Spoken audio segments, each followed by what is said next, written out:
Sveiki, aš esu Kęstas. Ką tik pasibaigė pinigų srautas 101 žaidimas ir norėčiau pasakyti, kodėl aš čia.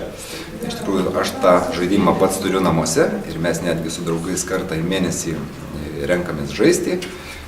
Bet šiandien važiavau į Vilnių specialiai, kad pažaisčiau tą žaidimą. Dėl ko jį verta žaisti? Iš tikrųjų, dėl to, kad gerini savo finansinį išprusimą, tą, ką čia išmoksti, gali pritaikyti realiai gyvenime. Ir antras labai svarbus dalykas, tai susitikimas ir pažintys su naujais žmonėmis, kurie irgi bando kažko išmokti, bando tobulėti. Tai dėl šitų dviejų dalykų ir verta būti šiame žaidime pinigų srautas.